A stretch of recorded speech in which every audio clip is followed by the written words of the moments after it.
Musibah kebakaran kali ini melanda asrama MA Mu'alimin Nahdlatul Watan Anjani yang berada di Desa Anjani, Kecamatan Suralaga, Kabupaten Lombok Timur, pada Minggu malam. Kebakaran terjadi pada pukul 21.20 WITA. Dalam video yang beredar di media sosial, terlihat kobaran api besar yang membakar sejumlah bangunan di kawasan tersebut. Menurut laporan, api pertama kali terlihat di bagian atap asrama dan dengan cepat menjalar ke bangunan lain di sekitarnya. Bagaimana kesaksian pihak Ponpes dan murid? Simak hanya di Tribun Lombok.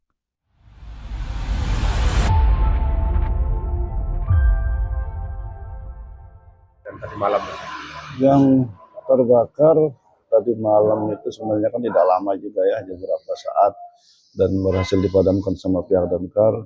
Itu 4 lokal, ada 3 ruang asrama dan 1 ruang lab komputer. Itu yang terbakar bagian atasnya, dan peralatan dapur semualah, namanya peralatan komputer sama peralatan asrama. Santri kemana? Santri kebetulan sedang libur, seperti yang tadi itu tradisi kami 44 hari siswa diliburkan yang kelas 10 untuk ketemu sama orang tuanya, dan kebetulan saat ini dia sedang diliburkan itu. Wah, mungkin besok hari Selasa sore rencana, tapi dengan kejadian ini kami tunda sampai Jumat sore baru mereka balik. Berarti keadaan kosong. Kosong. sedang dalam keadaan kosong lah. Nah, ruangan sedang dalam keadaan kosong. Kalau yang di lab, peralatan sekolah? Apa saja mungkin yang Ya terbakar? di lab ya komputer, karena lab komputer. Lab komputer dan aksesorisnya lah. Semuanya tidak bisa Terbakar. dipakai. Tidak bisa diselamatkan. Ada yang bisa diselamatkan, tapi kan sudah kesana kemari. Apakah masih bisa dioperasikan apa? Allah alam. Karena semuanya sama damkar, ditendang, disiram dan sebagainya lah.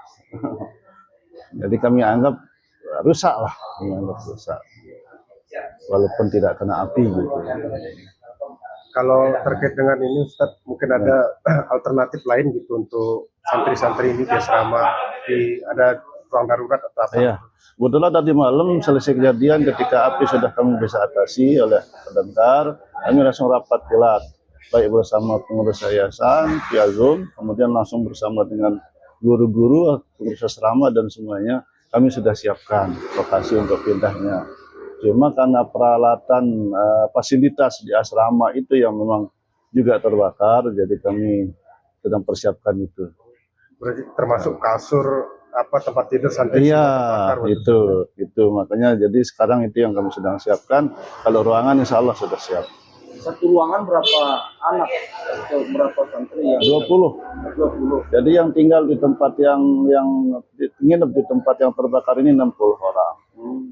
Yang di asrama itu santri kami 400-an. Nah, yang di asrama 200-an. Nah, 140 itu aman. Kebetulan bloknya lain. Nah, blok yang terbakar ini hanya 60 orang. Dan itu kelas berapa saja? Kelas 11 saja. Kelas 11. Kalau terkait dengan ini Ustadz, mungkin terkait dengan dugaan penyebabnya Ustadz. Jadi kami menduga ini murni korsleting listrik, harus pendek lah bahasanya.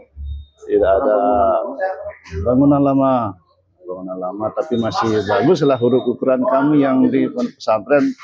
Jadi bangunan lama dan tidak ada pihak yang kami duga atau kami tuduh atau bertanggung jawab lah.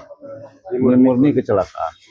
Kalau dikalkulasikan Sekitar berapa kerugian dari peralatan lab dan lain sebagainya, kerugian totalnya itu juga tadi malam sudah kami hitung-hitung sekitar 1,32 miliar. Karena bangunan termasuk peralatan. Nah, bangunannya yang besar, fisik bangunannya yang besar, sama komputer. Nah, kalau kasir-kasir kan ringan kan, nah ini yang berat itu fisik bangunan sama lab sama komputernya. Sejauh ini tanggapan dari pemerintah daerah maupun provinsi seperti apa? Alhamdulillah semuanya dari tadi malam sudah ngerespon semuanya, bahkan tadi dari Kementerian Sosial sudah datang juga, dan hari ini kami menunggu kedatangan kehadiran Kanwil Kementerian Agama yang pagi ini mau hadir. Dari tadi malam sudah konfirmasi beliau mau hadir.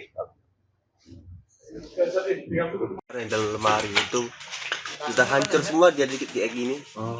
Kita baju, kayak sepatu semua di asrama itu habis terbakar. Uang saya juga ada di dompet terbakar juga. Oh, berapa uang? Sekitaran 300-an Di di dompetnya dalam lemari. dan itu termasuk pemberian orang tua lah untuk bertahan Ya. hidup selama mondok. Selama mondok, saya dari luar daerah kebetulan. Dari mana? Kepulauan Riau, Tanjung Pinang. Kalau selain kitab-kitab apa gitu juga yang terpakai? Buku-buku, alat tulis kami semua, peralatan sekolah, seragam sekolah, pakaian sehari-hari dan yang lain-lain Pak. Rata semua jadi abu. Koper saya juga tinggal tulang-tulang besinya aja. Tidak ada yang bisa Tidak ada. diselamatkan. Tidak ada. Sempat mau Sempat tadi mau malam menyelamatkan, tapi masuk api itu udah di atas kepala saya Pak. Kayu-kayu udah berjatuhan semua, asap dan tebal. Berani saya masuk. Saya lari ambil air sambil teriak-teriak minta tolong itu. Posisinya dari Di mana? di mana? Di aula. Oh, di aula. Habis itu ada datang teman, dia teriak kebakaran katanya. Terus saya lihat baru saya nyadar. Baru api itu masih belum terlalu besar, dia masih kecil lah. Baru di dalam aja. Itu tadi saya masuk mau nyelamatin tapi nggak bisa. Saya lari ambil air, saya cuma bisa nyiram sekali. Karena api sudah sampai nembus keluar sampai asrama sebelah juga. Jadi saya telepon damkar. Alhamdulillah beberapa menit kemudian damkar datang. Tapi karena api yang terlalu besar nggak bisa selamatkan barang-barang kami. Kalau dari perasaan Ya, perasaan saya ya sedih lah Pak. Uang-uang semua barang-barang itu semua pemberian orang tua, hasil kerja keras orang tua. Apalagi juga orang tua saya jauh kan. Ya terbakar ya sedih juga. Yang tersisa di saya cuman baju ini, sarung ini sama HP saya pegang itu dan yang sisa. yang lainnya terbakar. Habis terbakar semua. Sepatu semua. Sepatu juga. Seragam. Seragam semua ada di lemari. Informasi ini sudah Udah ditahu oleh ngabarin ke orang tua gitu. Sudah dikabarin orang tua. terus apa Apa kata? tanggapan? Orang tua sempat kaget dan panik juga awalnya. Tapi yang penting katanya saya selamat aja, nggak kenapa-napa. Siapa namanya, Bro? Bintang Bintang apa nama lengkapnya? Muhammad Bintang.